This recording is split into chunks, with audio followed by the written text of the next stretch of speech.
السلام عليكم ورحمة الله وبركاته. أهلا بكم النهاردة معانا فيديو جديد. عاملين بقى السمبوسة طبعا، من الحاجات اللي لا غنى عنها في رمضان. كل سنة وانتم طيبين. بس كالعادة يا ريت قبل ما نبدأ الفيديو اللي معملش اشتراك في القناة يعمل وفعل الجرس علشان يوصلكم كل جديد. احنا هنعمل هنا 3 حشوات للسمبوسة. أول حشوة اللحمة المفرومة. هنجيب اللحمة ونحطها.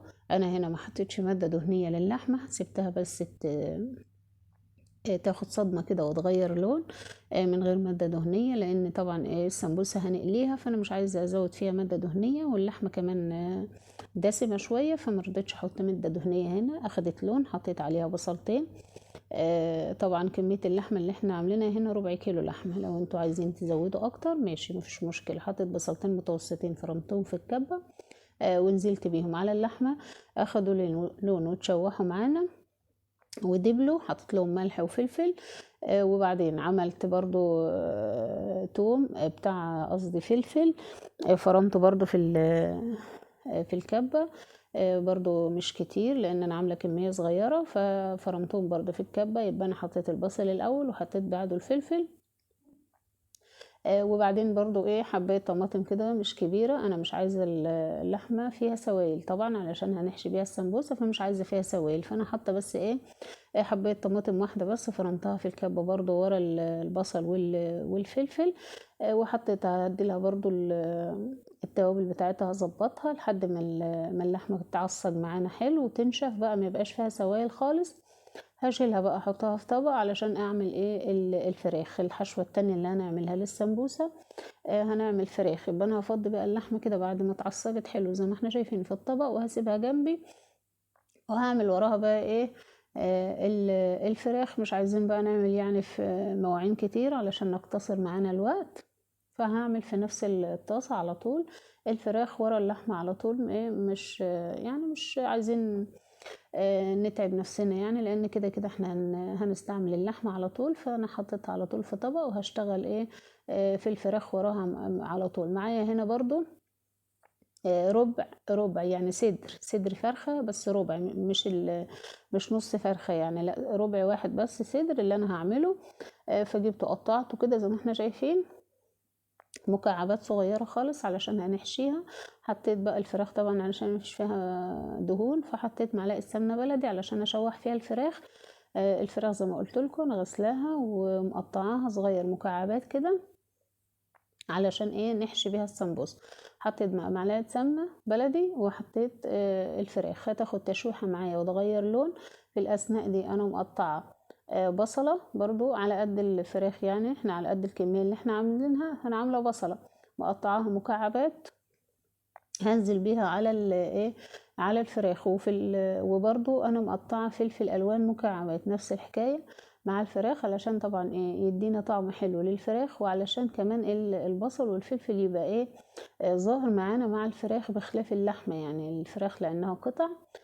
فاحنا مقطعين البصل برضو قطع زي قطع الفراخ. وبرضو الفلفل نفس الكلام، انا عامله هنا فلفل الوان اخضر واحمر واصفر علشان برضو يبقى لونه جميل معانا في الفراخ. حطيت بقى الملح والفلفل علشان البصل يدبل معايا. انا حطيت البصل الاول مع الفراخ وسبته يدبل شويه، لان البصل يعني بيبقى حي شويه مش زي الفلفل.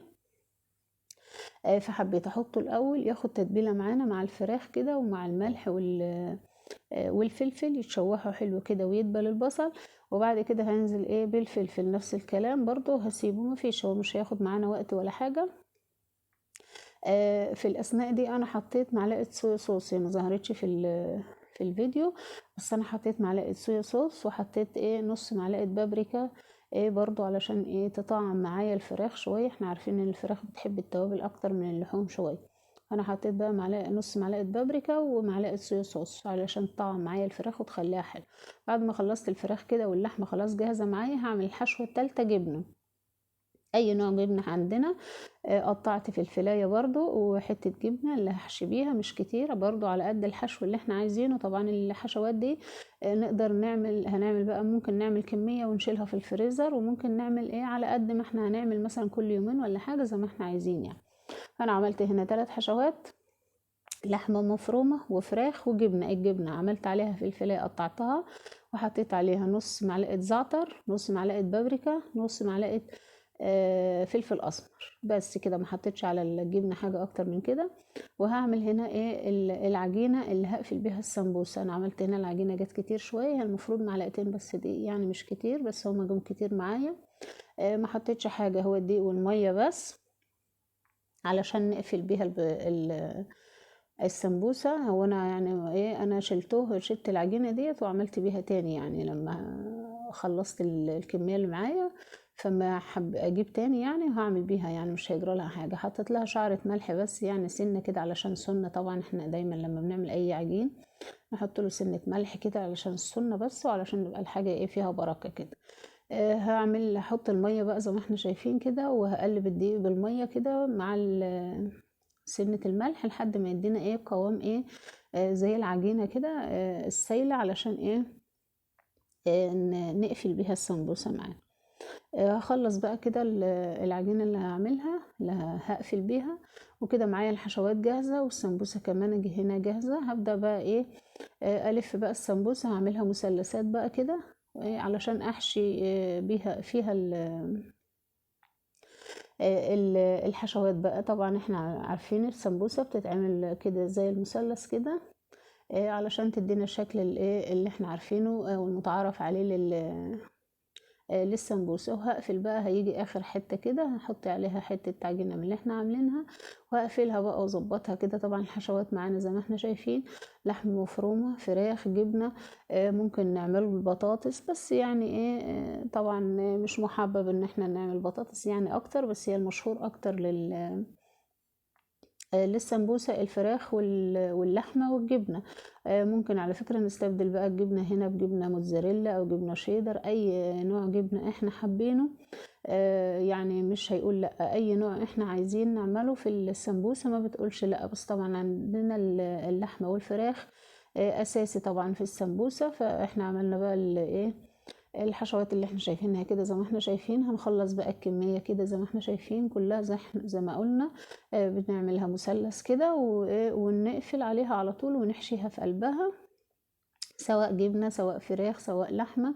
ونقفل من الجنب كده ونحطها. طبعا احنا في الأثناء دي نقدر نستعمل السمبوسة، نعمل كميات كبيرة ونشيلها في الفريزر كده زي ما احنا شايفين. انا عملت هنا الكمية دي كده بس صورتها معاكم، بس طبعا ايه احنا ممكن نعمل كمية اكتر من كده ونشيلها. ممكن نشيلها في طبق ونقفلها بستريتش، او ممكن نشيلها في علبة زي ما احنا حابين. بتاخد معانا وقت يعني في الفريزر، ما يجراش لها حاجة، نطلعها بدري شوية ونقليها يعني ما بتاخدش معايا وقت. طبعا انا هقلي معاكم بقى شوية كده من اللي احنا عاملينهم علشان نشوف النتيجة كده معانا.